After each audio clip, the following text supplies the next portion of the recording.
So welcome back to the third and the last webinar of the new Entrepreneurship Support Initiative.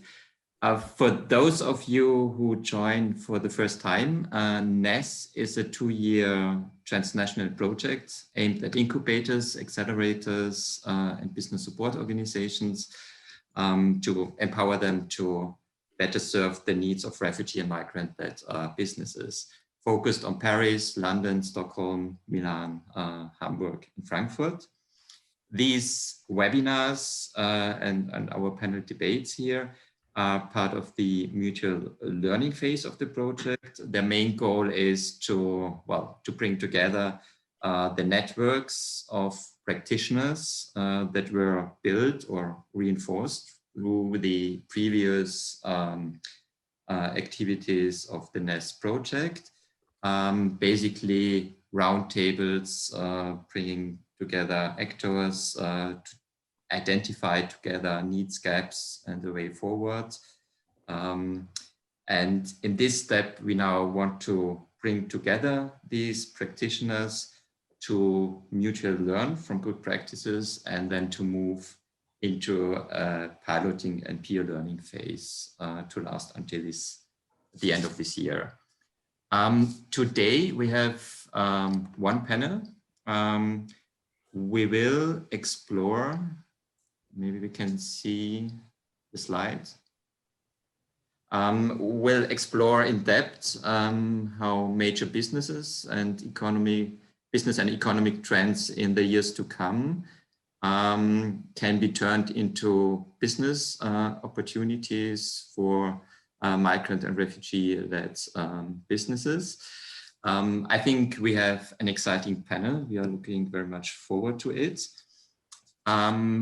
But before we get started, we are glad that again Colleen Abbott is here with us again, representing JP Morgan, the foundation that makes it possible to implement this project. Please maybe say briefly what motivates JP Morgan to support us and then how it fits into your broader activities. Perfect, thank you. Hi, I'm Colleen Abbott from JP Morgan Global Philanthropy. I oversee our philanthropy in Switzerland, Sweden, Turkey, South Africa, and also I'm part of our EMEA small business team. Really want to thank Migration Policy Group on the Newcomer Entrepreneur Support Project and all the stakeholders who are joining today. At JP Morgan, our mission is around driving inclusive economic growth. And we feel that we can do that through 3 different ways: helping people get the skills that they need to access the workforce, helping small businesses get the tools and support they need to grow and create more jobs in their communities, particularly underserved entrepreneurs, and helping helping individuals and families get the tools they need to improve their savings and reduce their debt to withstand shocks. What we've seen is that economic opportunity is out of reach for many newcomers. They lack the resources to put them on paths to great careers or support to build their wealth, grow their business, and then really to benefit in an expanding economy. And many of the incubators and accelerators that are our business partners play a key role across Europe in connecting newcomer entrepreneurs with those vital resources to grow their business. And we think that through improved cooperation between these organizations, we could all contribute to a more effective support system for newcomers to really realize their potential and succeed and create jobs. In addition to that, the unexpected impact that COVID had and creating a deep recession means that exposed a lot of vulnerabilities. And you saw that many micro and small businesses led by refugees and migrants now need more emphasis on just retaining talent or survival. So it's a very different model from growth mode to survival mode. And hopefully we'll all rebound. And so with Newcomer Entrepreneur Support, it was a great opportunity for us to, in effect, get new data and benchmarking and peer exchanges in Milan and Paris, London, Stockholm, and Frankfurt. And we just want to thank all of you very much for participating, and to our pre-existing partners, whether it's Migration Policy Group, Centrum, Compass in Germany. We hope that you all will join in making improved outcomes for newcomers to grow their business. So thank you. Yeah, thanks so much for your commitment. We are really looking forward to further implement NES together with JP Morgan in the 5 countries. Maybe one word on our panel debate today. Please feel free to ask questions. There will be question and answers after each round of questions on the panel. Please also make use of the chat box. And well, yes, now I would like to ask Max Monacchi from ISMO, one of our project partners in Italy, to briefly introduce the topic of today, and then Beth Ginsberg to lead us through the panel debate. Yes, many thanks, Alex. Thank you. And first of all, hello to everybody. So as Alexander said, I'm Max Massimiliano Monacchi. I work in Fondazione ISMO, Milan, Italy. And well, actually, it's a real pleasure, and it's also intriguing for me to make this brief introduction because, you know, as a member of the Italian project partner, and also based on exchanges with other partners, what we are going to dwell on today emerged or began to emerge as key in our common work. So as suggested in the webinars program, turning opportunities into business reality, talking about this just leads us to focus on at least 4 broad issues or points. The first one deals with sustainable business, or if you want, the opportunities provided by the European Green Deal, which very practically means, for instance, searching for, sharing and implementing innovative solutions, and first of all, ideas about how newcomer migrant, especially newcomer enterprises, businesses, can carve out a space in this area, an area, you know, which in general regards circular economy, but also more precisely particular business sectors such as food or construction or textiles, which are relevant sectors to migrant,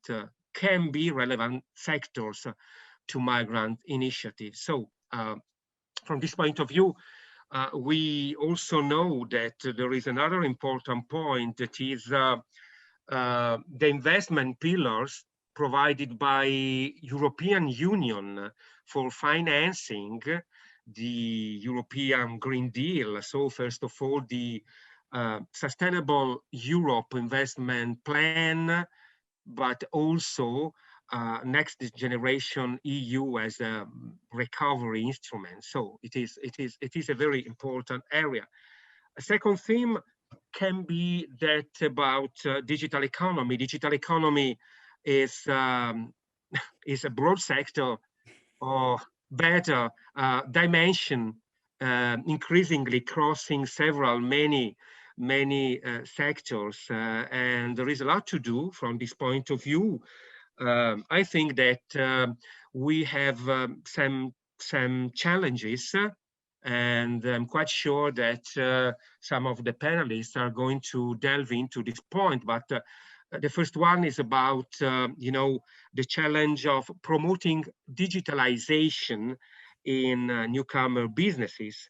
Not so many of which, at least for instance in Italy, but I do think also somewhere else, not so many of which are created and developed by incorporating and including a digital component.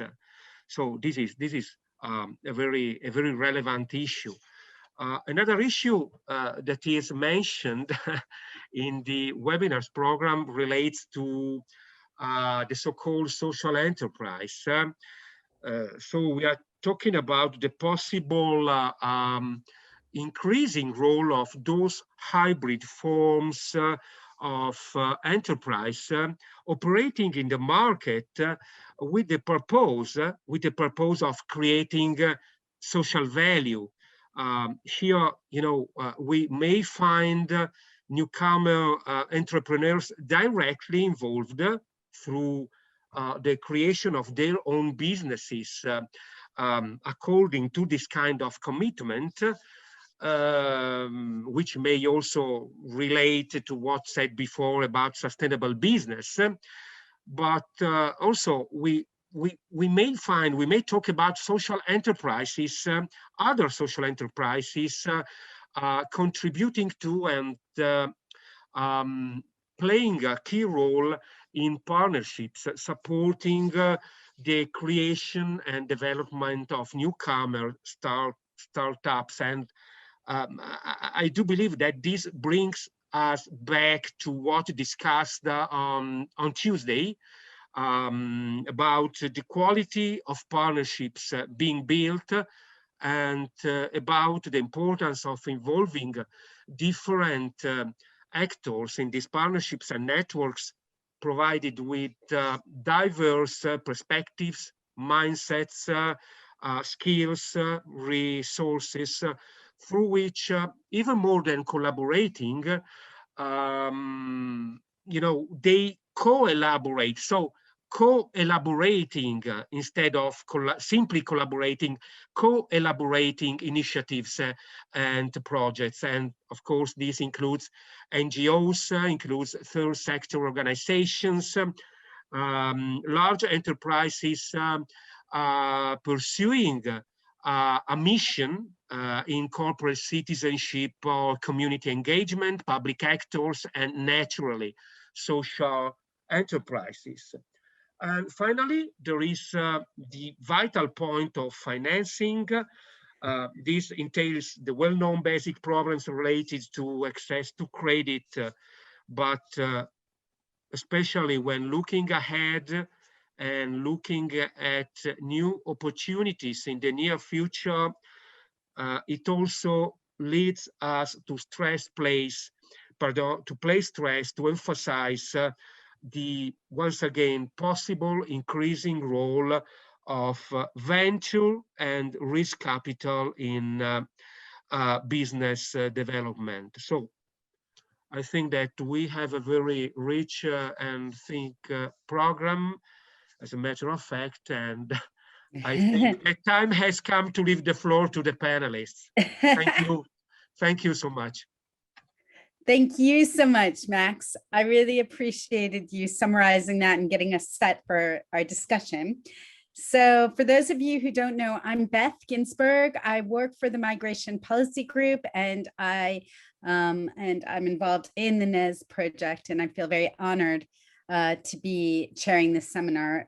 We have a great panel, and I think it would be fantastic if the panelists introduced themselves, if that's okay, and you will get a sense of how diverse they are in terms of the work that they do and where they come from. So to begin, Habiba, good morning. Do you want to say some words about Meet Africa 2? Hello, good morning. I'm Habiba Adi, project manager of Meet Africa 2, which is a project for developing entrepreneurship between Europe and Africa. Thank you so much. Charlie, do you want to introduce Turn and yourself? Absolutely. Morning, everyone. I'm Charlie. I'm one of the co-founders at a UK-based social enterprise called Turn, which enables refugees to thrive through the power of their own ideas. We've been running since 2016, and in that time have supported just over 400 refugee founders across the UK. And our mission is to launch 2,000 refugee-led businesses by 2025. Thanks, Charlie. Andreas? Are you there? Yes, Andreas? hello. Oh, yeah, hello. Good morning. Thank you, Beth. Yeah, my name is Andreas. For the past 10 years, I've been managing the startup fund at FS Impact Finance. It's a specialized asset and fund manager regulated by the German Federal Financial Supervisory Authority, a long, long name. And our team consists of global investment professionals with a particular focus on developing countries and emerging markets. Great, thank you. And now, Chris. Hi, everybody. My name is Chris Richmond Z. I'm the founder of Migrants. Migrants, it's an Italian startup supporting newly arrived migrants with information, training program, and career placement. We also including right now access to credit. And obviously, we do support already entrepreneurs, but also aspiring and potential entrepreneurs to make it successful and to supporting them in raising capital. So I'm glad to be here and can't wait. We're glad to have you. Thanks so much, Chris. And last, but certainly not least, Christina. Hello, everyone. Pleasure to be here. So my name is Christina. I'm Executive Director of FAIR, which is a French endowment fund founded by a Thai national, successful entrepreneur and political refugee. Nick had to flee Thailand back in 2014. From one day to the next, his life was completely upended. That process actually kind of forced him into a few realizations. The fact that in having to leave everything from one day to the next, his family, his home, his business, and start again, required him to draw on drive, determination, risk-taking, a lot of skills that and characteristics that are also linked to good entrepreneurs. And the second realization was, having gone through all that, he's not the only one. There are others, and he felt that because he'd already been a successful entrepreneur and he was in a position of stability, he really felt it important that he use his wealth to invest in others. And so the FAIR project was born out of that. Our mission is to support refugee entrepreneurs. We're based in France. Because part of our mission is also to give back to the country that gave Nick his second chance. And we work on 3 programs in 3 different areas. We have a financing arm where we support incubator programs. So looking on the very early stages of the life cycle the development of a business, ideation to perhaps soft launch. And then we have a zero interest loan program that offers bespoke accompaniment to select entrepreneurs, and we help bring their project along to hard launch and ideally accompany them with their initial first call for investors and looking for seed and or series A, depending on how advanced the business is. So those are the financial areas that we work with. And then we have a third program that's a little bit slower to develop. But it's not any less important. It's the advocacy work. And it's really the feeling that not only do we have to do and fund and invest and work with entrepreneurs, but then we have to talk about it because we want to provide evidence to the contrary of a lot of populist thinking. Refugees, migrants, they're a cost to society, they're weight on us. Well, no, actually, they're a huge value add. They bring social, economic wealth to any country to which they come. They bring lots of opportunities, and we want to prove that and show that with solid examples from the work that we do and the people that we work with. Final note, FAIR is very young. We were founded in 2018, and our loan program started end of 2019. So we're very much in startup phase ourselves, but that doesn't stop us from moving forward full steam ahead.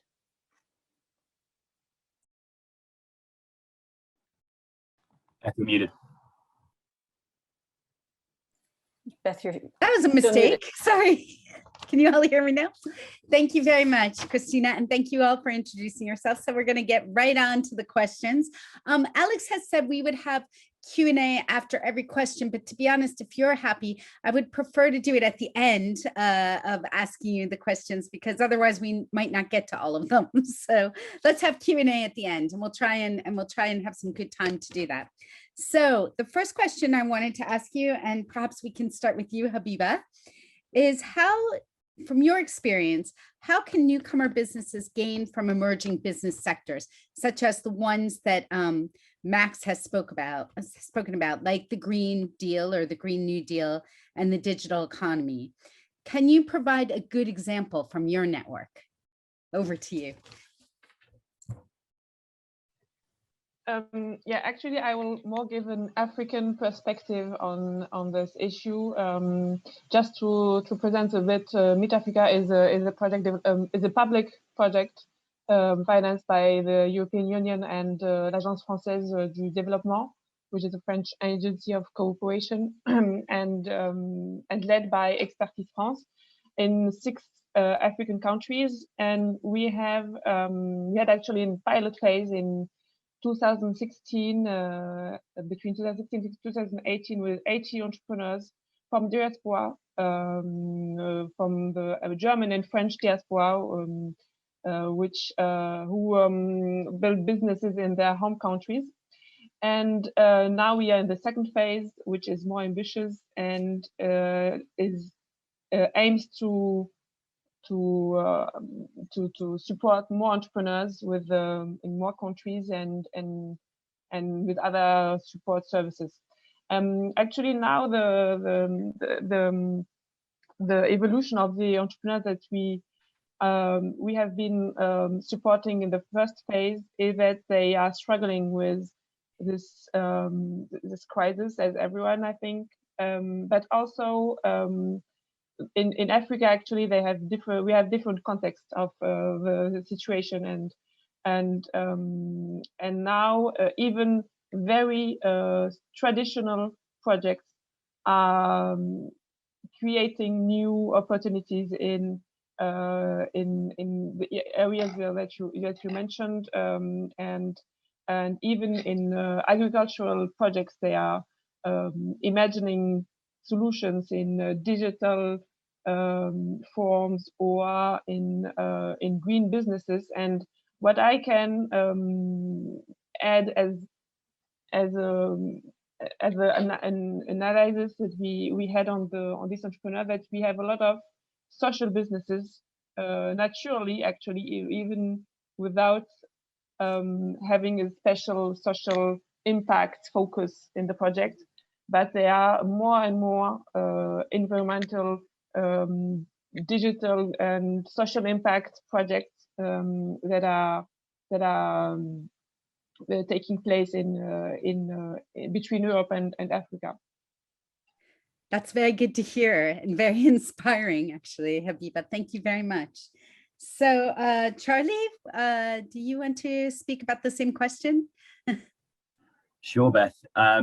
Yeah, maybe just building off what Habiba was saying. So, we do see increasingly that if you're focused on business innovation and business opportunity, that opportunities around green tech and digital innovation are kind of essential to where you'll find future growth. So it's important context to say that the majority of refugee entrepreneurs that we work with are not looking at scale business propositions.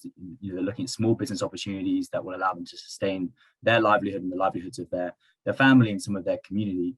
And their innovation is less important. Being part of innovative trends is less essential. But we do see a strong trend and an increasingly strong trend of, say, 10 to 20% of this community that's looking towards big growth opportunities and innovative opportunities. And there, a huge amount of innovation is taking place around green opportunities and digital empowerment and innovation. Turn is actually hosting this afternoon a tech and digital launch fair. So we have 20 entrepreneurs emerging from the Turn community who are entering market with tech and digital innovations.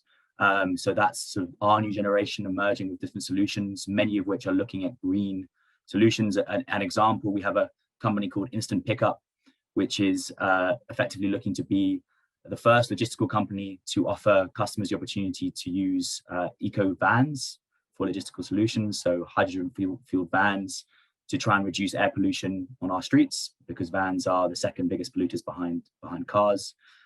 So that's the kind of innovations that we're starting to see. It's a combination of using tech platforms to answer environmental problems, and that's tremendously exciting. And I'll speak more about the social enterprise trend, which for us is an essential part of the picture of why this community should be supported, but we'll come on to that in a second. Thank you very much, Charlie. Excellent. Andreas, what do you have to say about these issues from your perspective? Yes, thank you, Beth.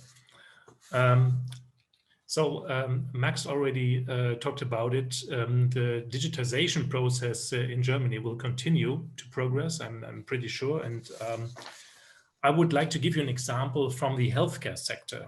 From my perspective, it is a winner of the crisis. And one of my clients with Turkish roots started his business 4 years ago. And fortunately, his company got financed in an early stage by a private investor, although at that time it was very difficult to convince doctors and pharmacists from such a business model. And in a second financing round, the product was ready for the market. The company received a guarantee from us for a loan. And this company offers customized video conferencing solutions for SMEs in pharma and healthcare professionals to enable online consultations and follow-up appointments with patients. Why is this business model attractive, or maybe why is it attractive also after the crisis? As a result of demographic change, many areas are already experiencing a shortage of doctors, while the supply of physicians is steadily decreasing. Waiting times and travel distances are increasing as a result. A timely appointment is often only possible in emergencies and often involves a lot of waiting times. And even for simple queries, waiting times for several weeks for an appointment are now common. And the business model he developed comprises 3 parts. The internet-based service, it's an encrypted peer-to-peer online video conferencing, including data transfer and transmission of images, and a prescription service. So whereby the patient can photograph, upload, and send encrypted prescriptions to the pharmacist. And a prescription service pro, which means it's a fully fledged forwarding of prescriptions by means of legally valid digital signature from the doctor to the pharmacist. This may already legal in other countries, but in Germany it wasn't legal before 2018, so the law changed after 2018. And just an underlying information for you. So since 2018, a new regulation has stipulated the physicians may in individual cases provide advice or treatment exclusively via communication media, even to patients they do not know. So this was a problem in Germany. If your patient do not know, you have to consult them in person. And provided that this is medically justifiable and the necessary medical care is observed. So we made some progress in this regard, and some uncertainties among doctors could be taken away. Thank you. That's a really interesting. Sorry, it was a bit long. Yeah, that's fine. No, great, good. Lots of detail, which is great. Chris, do you want to add to this or tell us about you and how this topic relates? Well, I personally believe that digital transformation, it's somehow redefining everything. And yeah, the last year we truly lived this part and we started understanding how digitalization will somehow impact everything. We're talking about several industries, including banks, including healthcare and so far, but I'm also talking about education, information, career placement, HR, and so far. But it's also true that we continue to try to support circular economy and sustainability in general. And I believe this is the right time to make it happen. And I also believe that it is true that most of migrants, entrepreneurs, trying to build an enterprise just to survive and to support a personal financial situation or collective financial situation. But it's also true that I believe between 15 and 25% of them are trying to innovate somehow, to use digital tools and to use the data to generate new revenue models, new business, and also to scale faster and better.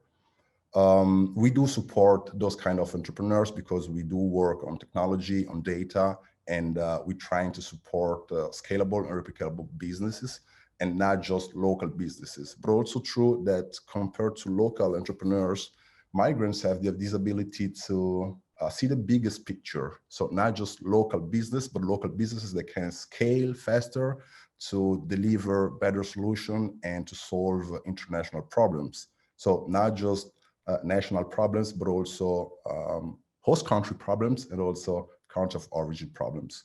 So this is the way, according to me, we migrants, we can do better and support also, local and host communities in creating enterprises that can generate some more job opportunities for local and host communities, but also be able to internalize and to scale the model as fast as possible to generate more economic and social value, but also use those data to generate more cohesion and spread the voice and tell everyone that we are not just a problem, but we can be an opportunity for Europe in general.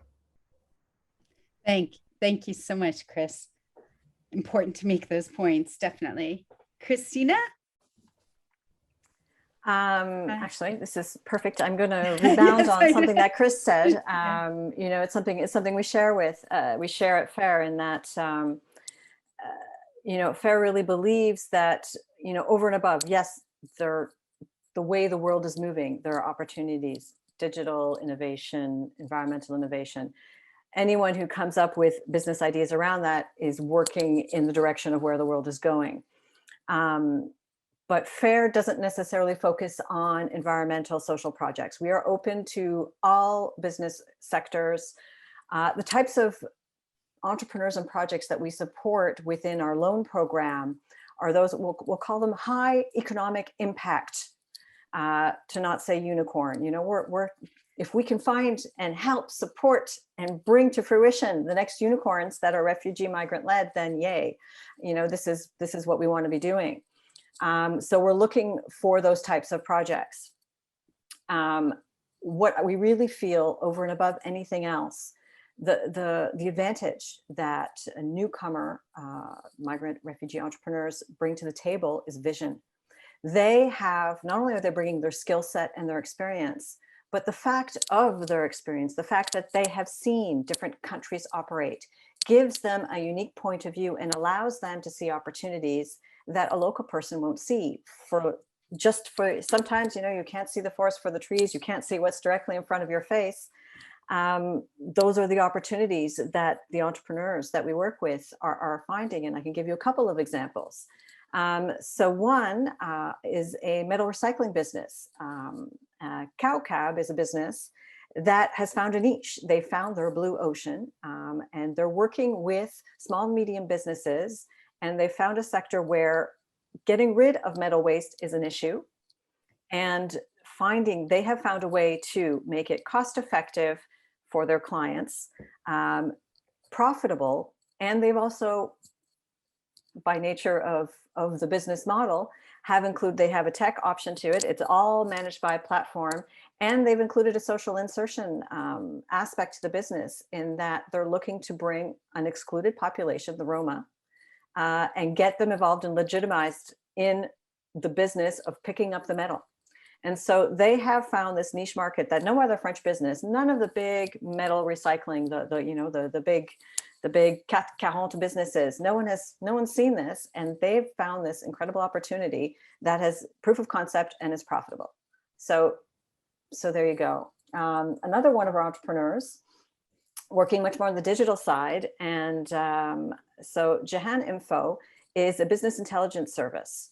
And the idea being with their market, they're using artificial intelligence and their skills. This particular entrepreneur is Iranian and is a political refugee settled here in France, and realized quickly that a lot of French businesses and even journalists working in France had a poor understanding of what was happening in countries in the Middle East, because they don't speak the language, because they don't understand necessarily the culture. And so what he has done is taken his knowledge, his experience, and given access. So this business intelligence service basically does a scan of all the articles, of all what's going on, the kind of the underground information to provide trends analysis in terms of markets, economics, politics, and giving firms, consulting firms, business consulting firms, could be governments, lots of potential customers interested in having access to this information in their native tongue and having the trends analysis reports. So this is a business that the concept came directly from life experience and understanding that, hey, here's a need and there's a market for this. So there are two examples, environmental digital, where they saw the need and filled it. Such good examples and so inspiring. Makes me feel like, what can I do? What is my knowledge? I'm an immigrant to the UK. I need to think about that. Fantastic, Christina. Thank you so much. So we're going to move quickly on to the second question, which of course relates to the first question. And some of you have already begun to answer it, but perhaps we can just focus on this for a minute. And that is about, what do you think is really the role of social entrepreneurship now?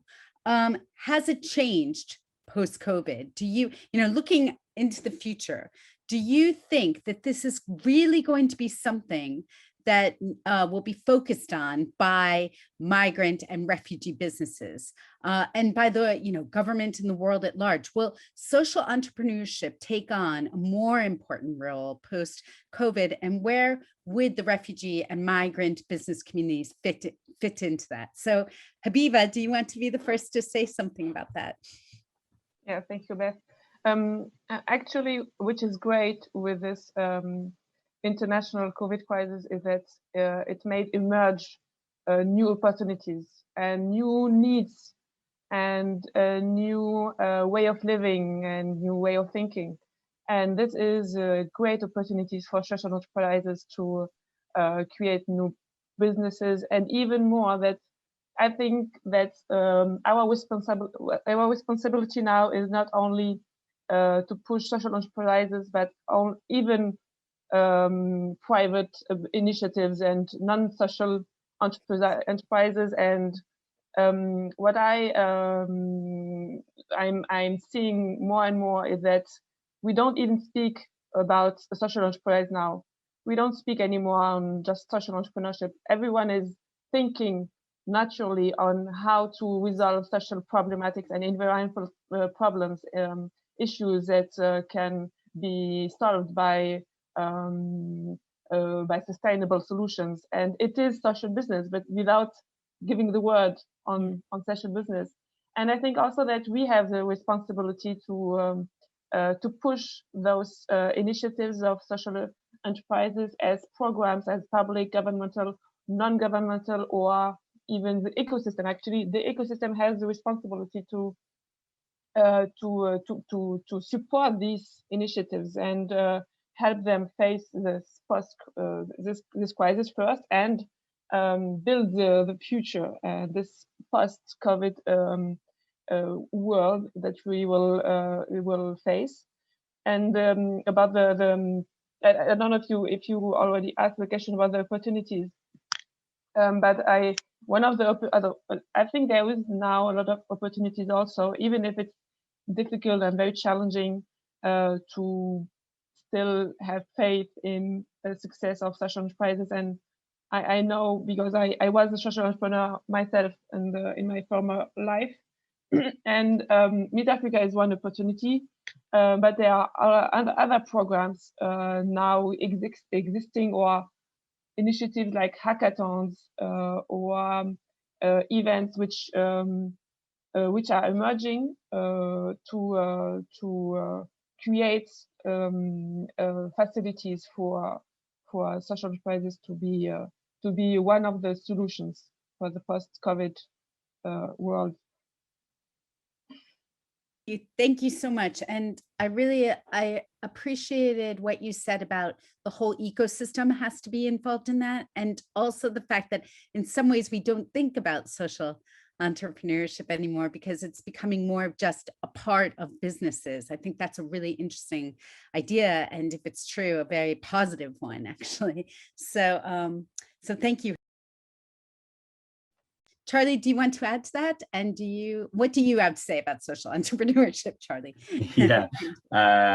Well, you know, I feel less confident to talk about the trends in social entrepreneurship more broadly, although I agree with Habiba that they seem to be very encouraging and to be a key part of the future of business models being driven primarily by customer demands. But what we see within the refugee sector gets us even more excited than the tech and digital trends, to be honest. So this is something that is a bit of a passion of what we do at Turn. And the reason for that is that something like 80% of the entrepreneurs we work with have social impact within their business models. And we know that if you empower founders from marginalized backgrounds, they create businesses that solve the problems that their communities face. And that's extremely powerful. So one of the counter arguments against entrepreneurship is always that it favors those with higher levels of social and economic capital.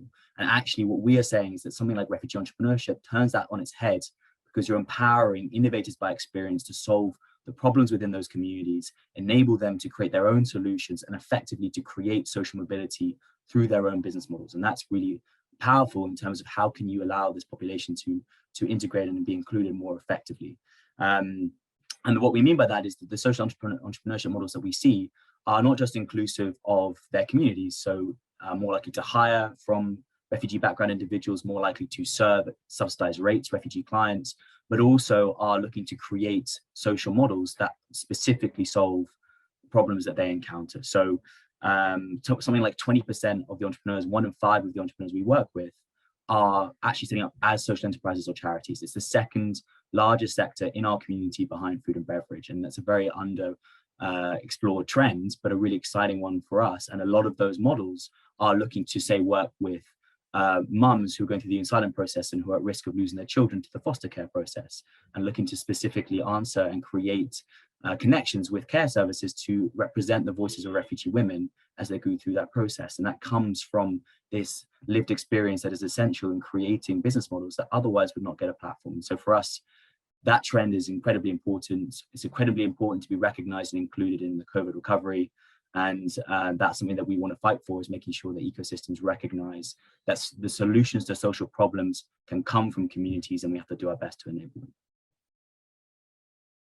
Thank you so much, Charlie. That was really insightful and just makes you think about how the world works, basically, and who is out there from their own communities, helping their communities. And when you talk about asylum seekers, I mean, that is a very big problem in the UK. And I mean, I can imagine that kind of social enterprise would be amazingly helpful to those women. So moving on, Andreas, what, from your perspective, and you come from a totally different perspective, and I understand that, but what do you think about social entrepreneurship? Yeah, thank you, Beth. I like the idea, the ecosystem idea. I think we need to invite more and more people to become part of an ecosystem. I do not have so much experience with social entrepreneurship, but maybe let me answer the question with some views on Frankfurt. So maybe you know Frankfurt, but Frankfurt is a melting pot, yeah, of cultures, one can say. And the proportion of founders with a migration background is significantly higher than in the national average. And almost 1 in 3 Frankfurt startup founders has a migration background, compared to only 1 in 5 nationwide. So, and around 50% of the entrepreneurs we have been supported with the Frankfurt Startup Fund have a migration background. So we are a little above the average in Frankfurt itself. And Frankfurt startups are strong when it comes to diversity and internationalization. Yeah, so they are pursuing ambitious expansion plans, for instance. So 70% of Frankfurt startup decision makers are planning to expand their international activities. And their high level of internationality could help them to make the leap abroad. Yeah. However, only 12% of Frankfurt residents have access to venture capital, while 42% would like to use this means of financing. That's what PricewaterhouseCoopers published in their survey last week. And I think people need more access to risk capital. And what I have written yesterday, that was, I liked it really much, it's a future fund. there is a new future fund in Germany. So the federal German government is providing an additional 10 billion euros for an investment fund for future technologies. So startups in the growth phase with high capital requirement will particularly benefit from this. So this was announced yesterday by the federal finance minister, and it's implemented by the KfW, so in future. So KfW will hold this and manage this fund. Yeah, but when it comes to financing, so the trend toward professionalization continues. Yeah, the share of startups that rely on external financing has risen. So, and now it stands around 63%. In previous years, it was 55%. And more young entrepreneurs are also succeeding in raising money via business angels. Like my Turkish, he's not a refugee, but my Turkish client had. And yeah, so the proportion of startups that are financed via venture capitalists is increasing, and that's a good sign, I think, for the future. Thank you, Andreas. That's very interesting to hear, especially about the financial aspects of this, because this is it always comes down to this to a certain extent. You know, where can we get access to finance? Where is the risk capital? So those things are incredibly important elements. So thank you for explaining that to us. Chris, you're next. What do you feel about this topic? I believe this is the right time to become social entrepreneurs. I mean, in Entrecomp, the European Commission defined entrepreneurship as a soft skill, transversal competence, and say that entrepreneurship, it's about generating some value for others. So according to me, there is a social part in entrepreneurship. I mean, you want to do something to improve life condition of other people and not your life condition. I mean, your personal condition, it's not that important compared to others' life condition. So this is important. On the other side, we continue, or some of us generate some ideas only because they want to generate ideas or they want to do something. But according to me, we can build better things if we start identifying the challenges. So we have 17 social challenges. Why don't we focus on those challenges and we're trying to better understand what are the existing solutions, why they don't work, and how we can propose something better or more, successful. So I truly believe also that sometimes, as I did when I started Migrants, and Migrants was just a business idea, I shared this idea with several entrepreneurs, serial entrepreneurs, and all of them say to me, Chris, I see this business idea like an association or a not-for-profit company. But I was sure that behind this social enterprise, there was a business part. There was the opportunity to monetize somehow, and I knew it. So sometimes when we build an enterprise we build an enterprise based on social value or impact, we tend to be too more social or too much social and less, profit or business oriented. And sometimes being too social and less business oriented is not easy to move to the next step. So to talk to potential investors, risk capital, and VC. But I believe that, especially here in Italy, we are a little bit late with the digital transformation and the evolution. So there is a lot of stuff to do, but still we have a lot of new venture capitalists, new funds, a lot of money available in Italy, in Europe in general, and a lot of social impact investors that are coming on the stage to do their part of the job and to take their part of responsibility. So I believe there is the right condition today for social entrepreneurs to make it happen, especially because we live in a strange moment and there is the need right now to build social solution that can generate a better social impact. Thank you so much, Chris. I mean, really your point about the fact that sometimes, and I found this as well personally, that you focus on the social impact so much that you forget that you can actually also monetize it. So very good point on that. And so Christina, what are your comments on this? on social enterprise? You know, so at FAIR, having a social impact is not one of our selection criteria when we're evaluating a business. Which isn't to say that if a business includes that, we don't value that, and it has a value in the scoring, so to speak. And, it's something that we appreciate, but we're not going to exclude a business from potential support from FAIR because they are focusing on an economic impact, which one can argue economic impact means hiring people having salaries, being involved in the economy. That has a social impact. Now, that being said, we also believe that social impact, social businesses are the future. I mean, the future will have to take into account social environmental factors. It's where we're going. How that is measured, how that is valued, there's so much work that needs to be done. We work on our scale, and so while we don't preclude, we are not a social impact incubator, so to speak.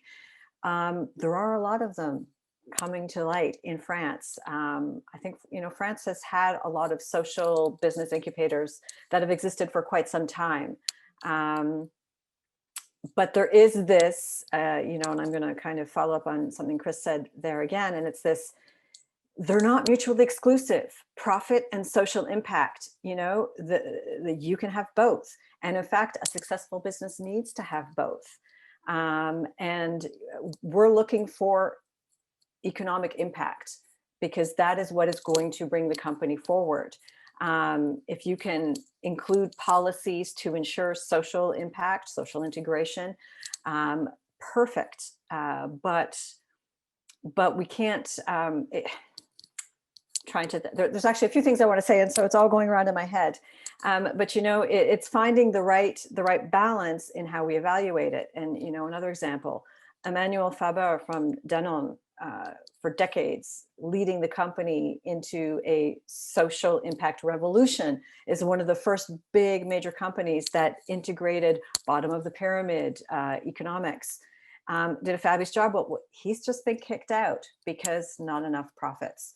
And I think that's telling, shareholders, there's still a very big problem, shareholder evaluation and the rest. And, it can't only be measured on the final, what's the amount? It's not all about money, because social impact, environmental impact has costs. If we leave that out, what are the costs of that? I think society in general hasn't figured out how we can make all of this work. So we try and make it work at our level, in that we keep an open mind, and we, I guess I'd like to say, so if we're evaluating two businesses, all things equal, profits, business sector, experience of the team, and one has the added factor of we've incorporated social environmental factors into our business model with the same profit projections, we will choose that one, because ultimately, if you can combine social, profitability, environmental, all of these aspects, then it's win-win-win. So it is important, and I can give an example of one of our entrepreneurs who, again, he saw a need. So it always comes from, I saw a need. He saw a need based on his experience and what he could bring to the table. So he, and I'm not going to say the date because I may be wrong, but I do believe he actually arrived in France in 2014 as well. And he's a teacher. He taught, and when he arrived in France, he realized how many migrants and immigrants didn't know how to read or write. They spoke French, but didn't know how to read or write. And so he started teaching them. And then he was moved to another location. And so the distance made that they couldn't get together for courses. So out of this problem became a solution. And so today he has an application and a learning program that is for to teach literacy, to teach adults to become literate in French. The scale potential of this product is huge. It can be translated into other languages. it's an application, it's available globally. So for all those who are looking to learn how to read or write in French, and you know, he's taken his pedagogical skills and what he knows, and he's transformed it, self-taught, into an application. You know, it's fabulous, and he's making this available at a reasonable price that allows him to be profitable, and interestingly profitable, scale, all the while making the product available at a reasonable cost to those who need it. So, you know, you're answering, you know, here's a perfect example of someone who's ticking all those boxes. So it's possible, and, you know, it needs to be the future. What a great example. That just fits, as you said, ticks all the boxes, and it's just so important right now, actually, for all future entrepreneurs as well, because language tends to be a big barrier. So that makes a lot of sense. So just for a last question, panelists, and I know we've covered this to some extent, but if you can just really think about this, what would you say is the most important thing that the newcomer business can do to access this finance and risk capital? Like, what have you seen as success in this?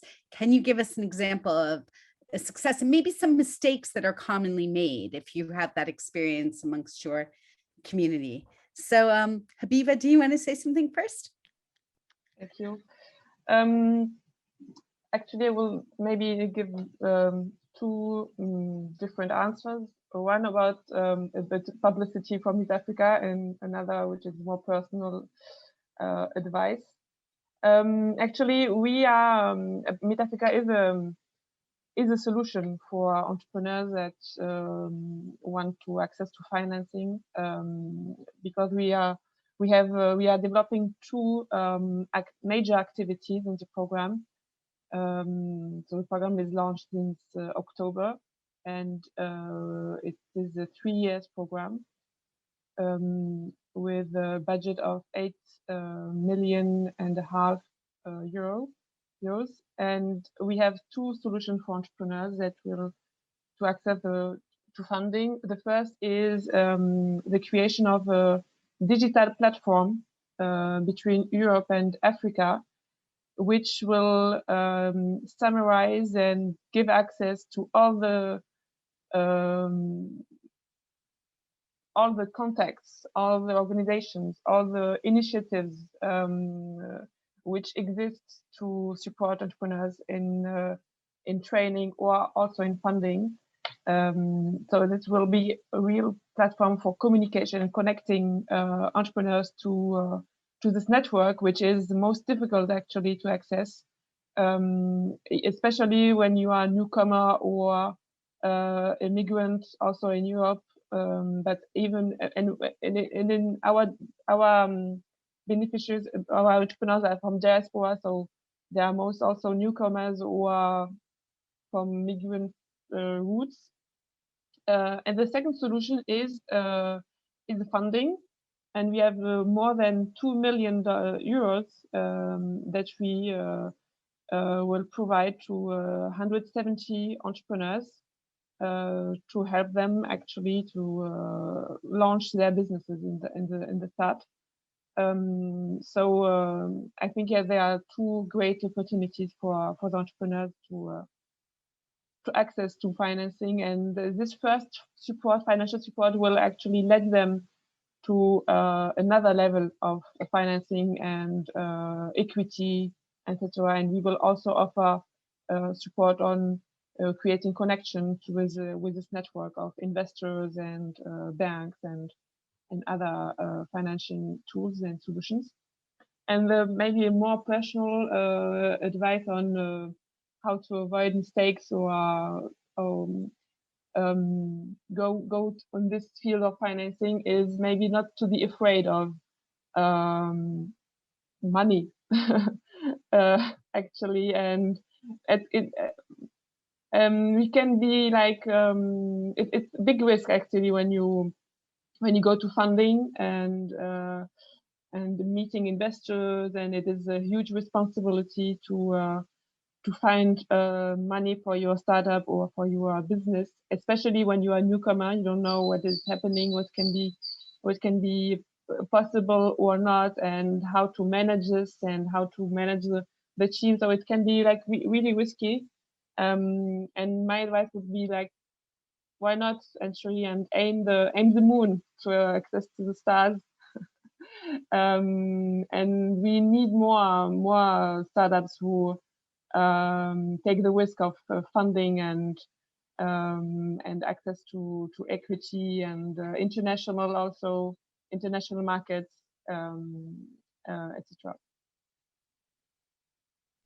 Thank you, Habiba. I think that's so interesting because we always think, why isn't there more access to funding and risk capital? But on the other side, you're saying that the people are afraid to go after it in a sense because it's such a big responsibility, which I can imagine as well. So, you know, it's both sides in a sense. And your two projects with me, Africa, are so interesting as well, because I mean, what I understand you saying is that the networks are incredibly important for people. And the fact that you're going to give them some funding, but you're also going to put them in touch with a lot of others, I think that's incredibly powerful for those businesses. So, I mean, amazing work on both parts. So thank you for telling us about that. Charlie, what do you want to say about access to finance and risk capital? Yeah, I thought the question was interestingly phrased because the focus is on what can newcomer businesses do. And I think it does need to be seen as a two-way process. But I'll start with the newcomer business perspective, at least from the refugee entrepreneurs that we work with. I think there needs to be more work done to support entrepreneurs in recognizing the need for validation, especially when they're coming to European markets. I think a lot of entrepreneurs are more used to accessing informal capital from friends or family or from just spontaneous lending in home countries, and there's a big shift in expectation around how easy capital is to access when you come into European markets, but there's a much bigger focus on needing to be able to really demonstrate the viability of your business model to be able to access mainstream business banks or other forms of debt or equity products. And I think alongside that needs to come a recognition of the timelines that can be involved and the likelihood of success. So I think often entrepreneurs need to be supported in how they can be most effective in increasing their chances of success and in creating that viable proposition that can be convincingly demonstrated, and also making sure they understand that it's often going to be months, if not years, to raise the types of capital that they may need to launch. And in doing so, actually start to discuss, okay, how can you launch or validate your business model without significant capital? And that's where things like the lean startup model come into play and can be really powerful for entrepreneurs starting with very limited available cash as a great way of starting to get capital into your business, cash flow into your business without needing too much additional cash flow. Having said all of that, I think the finance ecosystem, certainly in the UK, is failing refugee entrepreneurs. I think that's pretty clear. There's a sort of complete, sort of tragic lack of capital in refugee entrepreneurship, which is really preventing businesses from growing.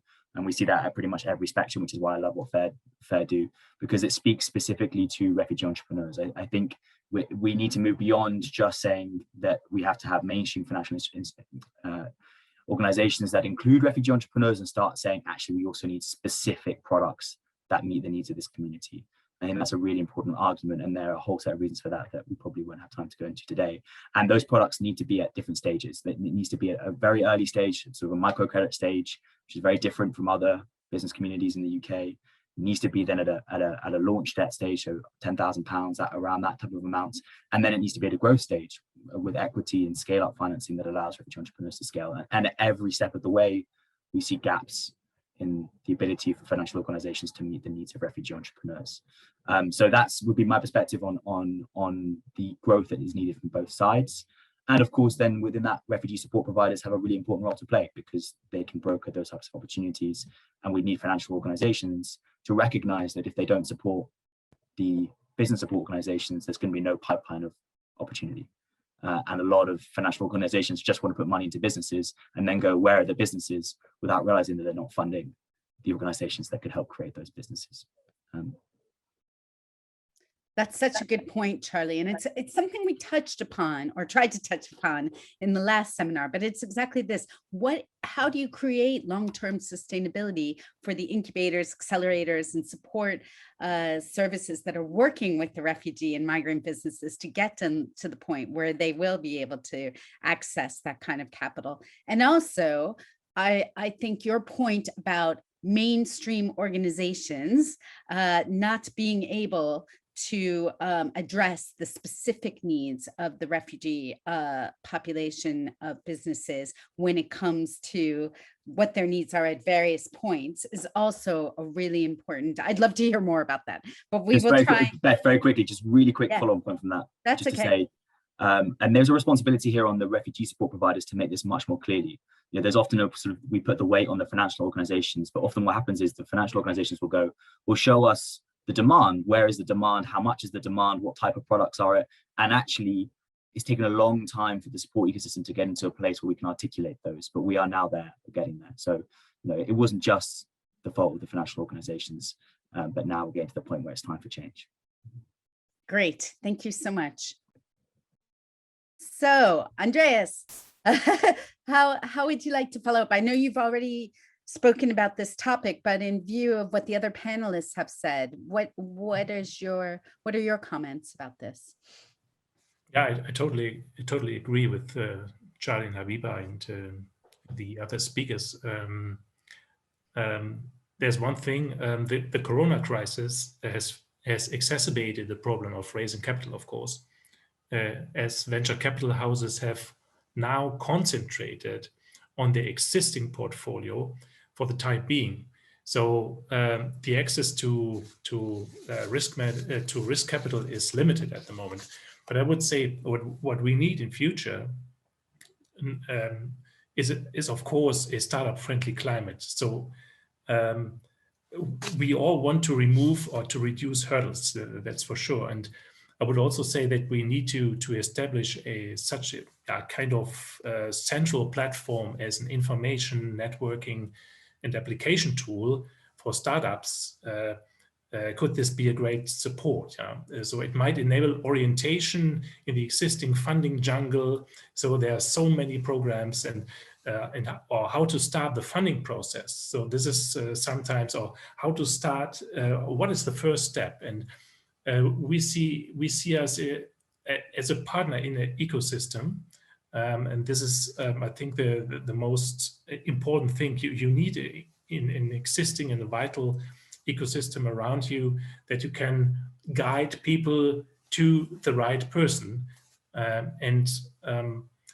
Maybe another point is on the part of startups, there is a great demand of low-cost production and office space, up to 150 square meters with flexible contract terms. So people need this flexibility because they need to check if this business model works or not.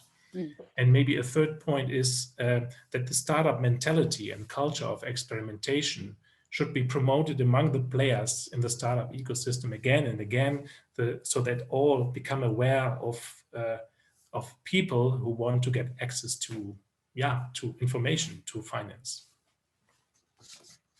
Those are really great points. I think especially what you say about, reiterating the message and the means again and again, and also facing the problems of COVID. As you say, people are trying to fund the people that they already do, let alone new people. And I think that's going to be a big challenge. So I think it's one that we all have to work on. So to follow on from that, Chris, what would you like to say on this topic? Nothing. Nah, I'm just kidding. With Migrants, we raised more than 1 million euros in full equity from 3 business angels and 3 investment funds. And this is a lot of money, but it's also true that we started this business with 10,000 euros from 3 business angels. And I was struggling raising that first money because the idea was pretty complex. And it's also true that investors used to invest in something they understand. And I don't know who is able really to better understand immigration and the complexity behind immigration. It's also true that before raising equity money from business angels, we went and we shared the business idea with banks and other formal financial institutions. And obviously, all of them said, this is not a good business idea. Today, Migrants, it's around 5 million euros on the market because we have some metrics. But it's also true that we had some skills. I mean, talking to investors is not really easy, especially venture capitalists, and you need to know, technical issues. You need to know how they think. So according to me, the most important thing that is missing right now, it's the methodology. We don't know how to behave. We don't know how investors think. We don't know if they invest with a strategy, if they invest for an hypothesis or a thesis. So we need to really jump in investors' body, better understand how they think, how they process idea, what is the deal flow, and how they define things such as the valuation or dilution process and stuff like that. So according to me, it's really the technicality that is missing behind this specific activity that is fundamental to continue to grow. But it's also true that we entrepreneurs, we continue to think about raising money and continue to raising money. And we forget that if we do raise money, it's because we don't monetize enough. So it's also true that you cannot raise some money if you don't monetize enough to raise some money and to, go there with enough metrics. So it's a little bit tricky, but it's also true that I believe that most migrants entrepreneurs don't even know that there is risk capital available. So most of them know that there is bank capital. Some of them know that there is crowdfunding or equity crowdfunding, but few of them know about VC and the power of VC, the power of business angels and stuff like that. So what we do with Migrants is to support them, not in building the company, but try to structure yourself to be investment ready. And to be investment ready, you need to know what is investor pack. You need to know a lot of stuff. You need to know how to build your cap table. And so it's about technicality. So we did all of this by our own with other and previous entrepreneurial experiences. And we failed before, having this success right here. So according to me, another thing that is needed today, it's trust. We need to trust that Migrants can make it, and we need to support them in building those technical skills and achieve that level of knowledge to better understand how to go through a fundraising process and increase the successful rate. That's it.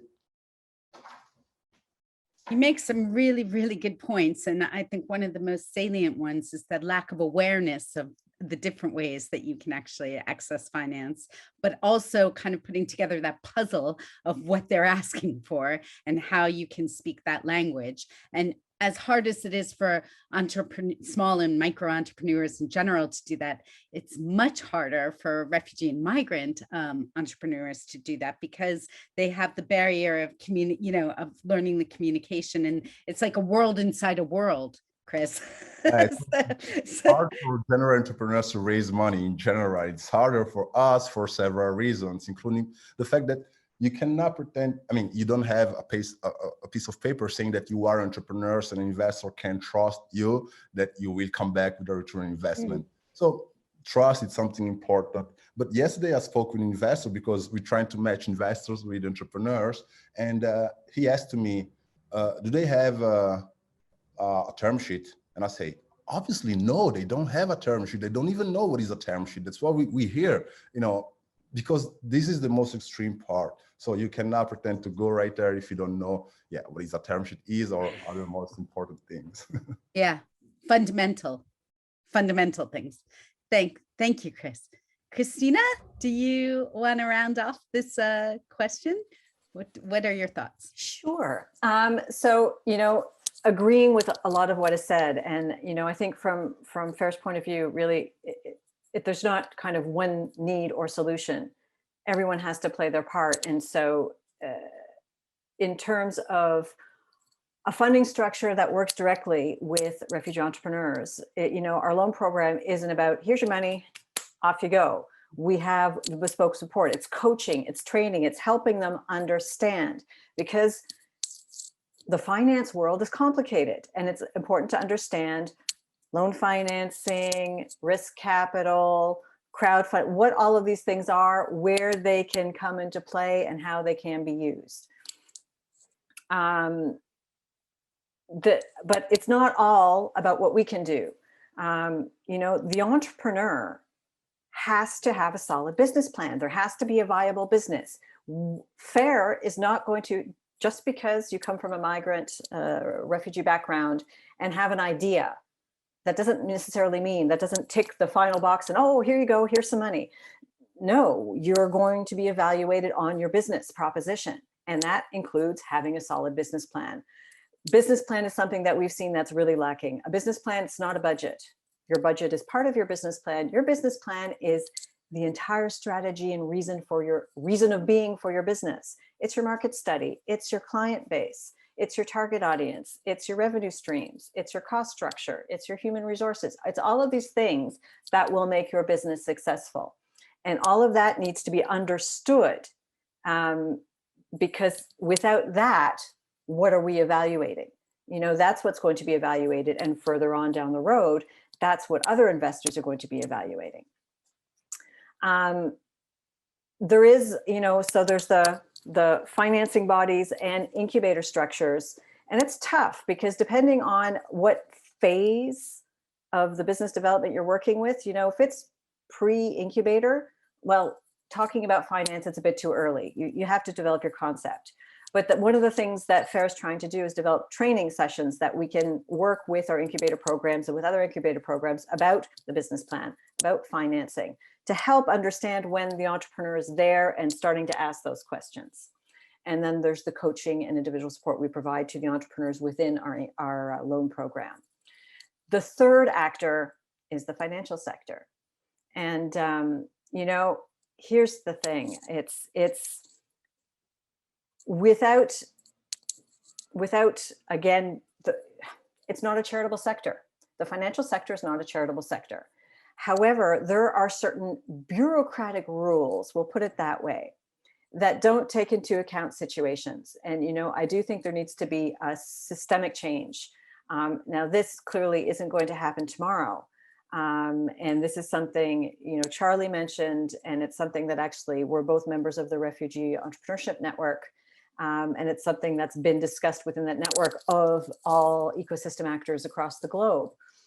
You know, in the future, this is maybe something that needs to change in the sense that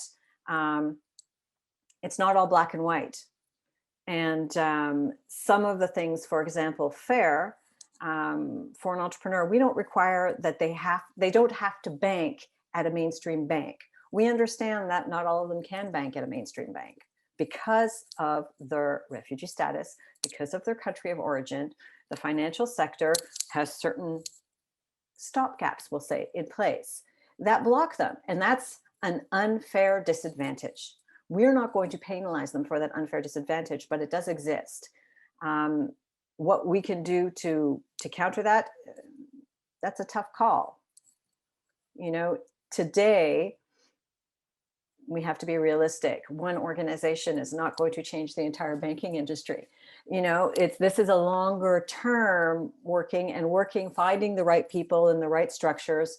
Other financial, you know, France has actually a very generous entrepreneurship support program funding. There's the BPI, which is the Public Investment Bank, which offers grants. The problem being that everyone is evaluated by the same, now, equality, everyone's evaluated on the business. Absolutely. Evaluate every business based on the business viability. Afterwards, you have to understand a refugee and migrant, they're going to have a lot more difficulty getting love money. They may not have access to a mainstream bank account. So it's taking a look at internal processes and or figuring out ways that we can collaborate and help smooth out some of these barriers that are perhaps unfair barriers to entry into the sector. So really, you know, all the actors, there's responsibility that needs to be taken by all the actors, some of which is more easily changed than others. Thank you. Thank you so much for those comments, because they were very concrete and they're problems that have to be addressed.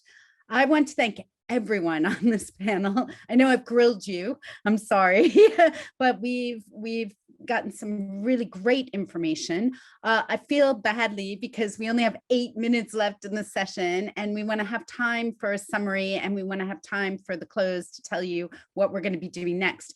But don't think this conversation is over, please, because we're going to be contacting each of you. And obviously you can talk in the chat as well. But we really feel that we want to keep this network going and keep it together for NES Project and beyond. So my apologies that we're not going to have time for Q&A again, but the panelists have had such interesting responses, and perhaps I asked too many questions, so it is my fault. And I just want to thank the panelists so much. And now I would like to turn to my colleague and friend, Manda Ram from Aston University, who has been in who has worked in this field for a long time and is quite a good expert and very good at summarizing things. So Manda, over to you. Thanks, Beth, and thanks, colleagues, particularly the panelists, for providing such a stimulating and thought-provoking discussion. I think you mentioned a whole host of pertinent sort of themes, core themes, which are affecting different countries in different ways. And I just want to pick up on some of those in my summary. The first point I'd make is, the way I think this workshop was framed, it was looking at emerging sectors. But I think what the conversation highlighted really in a seriously profound way is that the impact of the pandemic is actually driving a coach and horses through what we mean by sector, full stop. What's an emerging sector? What's a traditional sector? Andreas made a really interesting point when he said that the big winners of the pandemic have been the health sector, which in most categorizations would be seen as a traditional sector. Also, what the pandemic has revealed is that many sectors which we would have previously written off as unglamorous, unsexy, unprofitable, have come to the fore. The retail sector, for example, those are the sectors that have kept communities going. And I think that's really important when we're talking about the other core theme that's run throughout this workshop, and that's the impact of digital. Digital has a cross-cutting impact, not just on particular sectors. And I think, as again, Andreas's contribution highlighted that quite dramatically, and in some of the comments made by Charlie as well, even in, again, businesses that we would see a small scale, etc., that doesn't preclude them from utilizing technologies in a highly innovative way. And I think we need to sort of really reframe this, because I think it contributes to a process that we often see in this debate, othering refugee migrants. Here's businesses, and then refugee businesses. Then if we add another layer of othering, here's refugee businesses in these particular sectors, we're really minimizing the space where this discussion should take place.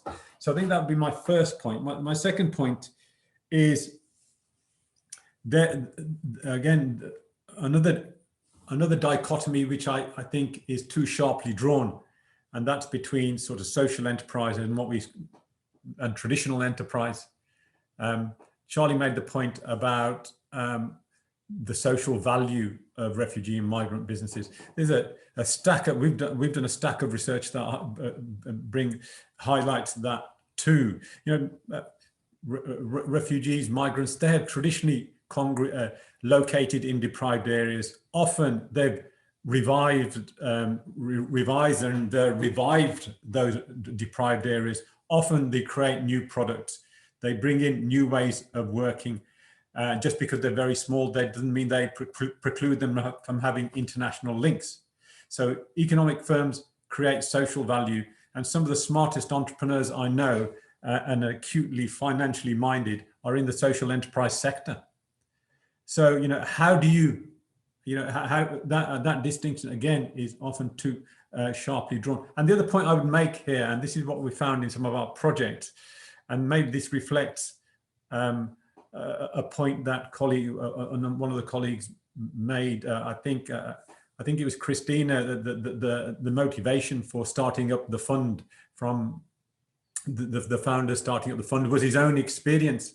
And what we find in a lot of the refugee migrant businesses we work up, it's not uncommon for them to start a business, but to start a social enterprise or a community-based business as well, in recognition of the challenges that the people who are following them face as well. So, which I think makes a really, for an intriguing point, that when we're actually supporting these businesses, we're supporting or generating, creating a mini ecosystem on its own, which is going to reverberate beyond the narrowly economic. So I think maybe that's a point worth considering as well.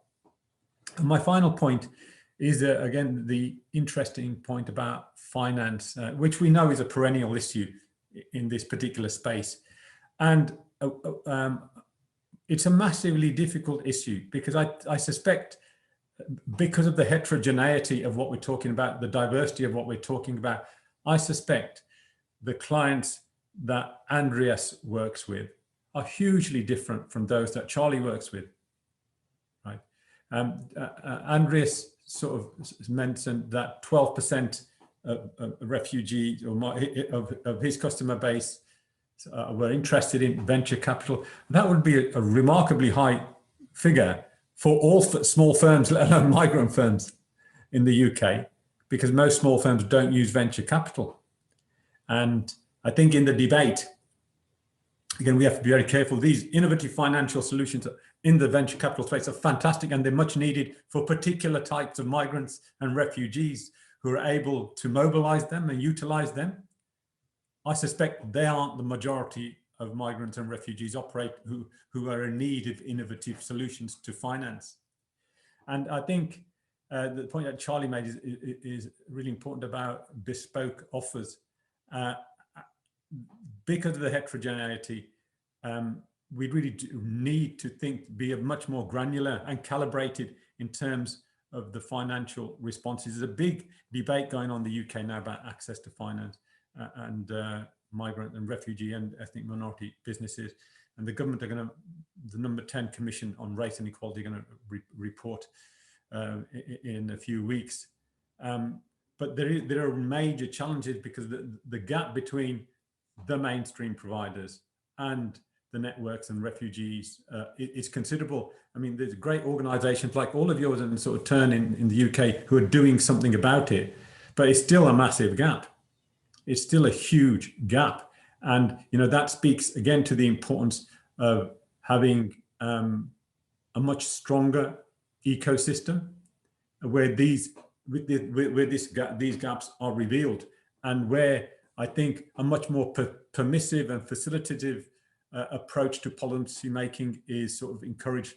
Someone used the term experimentation, which I think is exactly right, because these are so fast moving, these initiatives.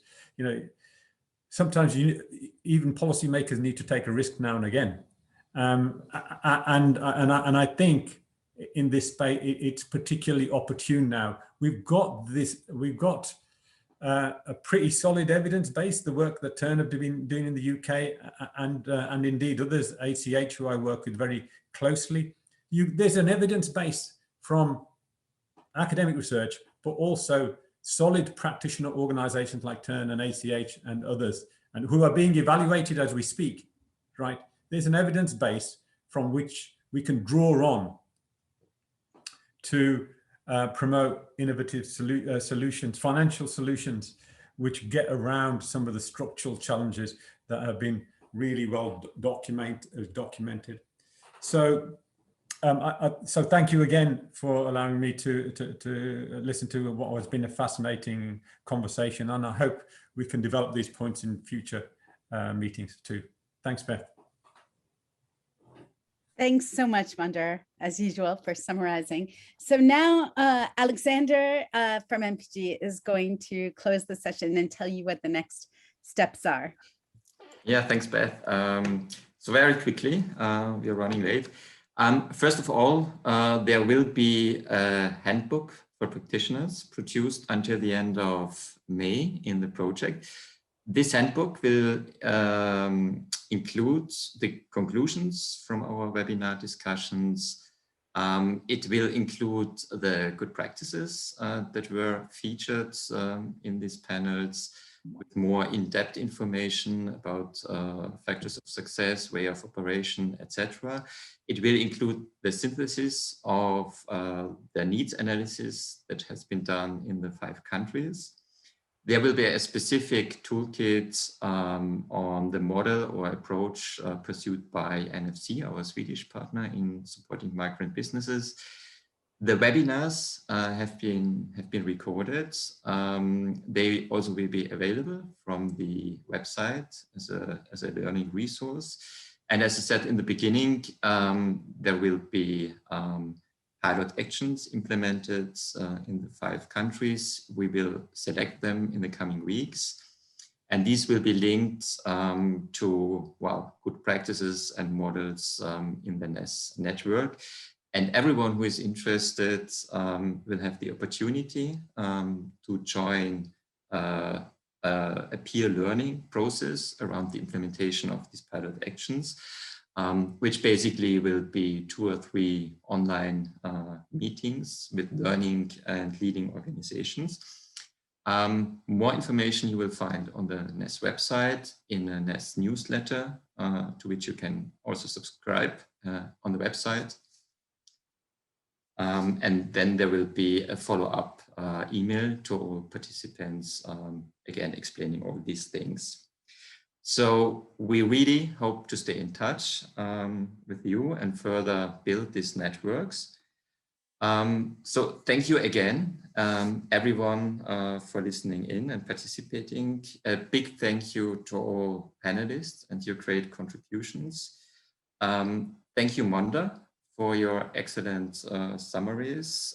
Thank you, Lucia, for the perfect organization of the meetings. Thanks, Beth, for sharing. And goodbye and stay safe. Thanks very much. Bye-bye. Goodbye. Thank you so much. Bye, everyone. Bye-bye. Thank you. See you next time. Yeah, see you Bye. soon, I hope. All the Bye-bye. best. Bye, everyone. Bye. Bye-bye.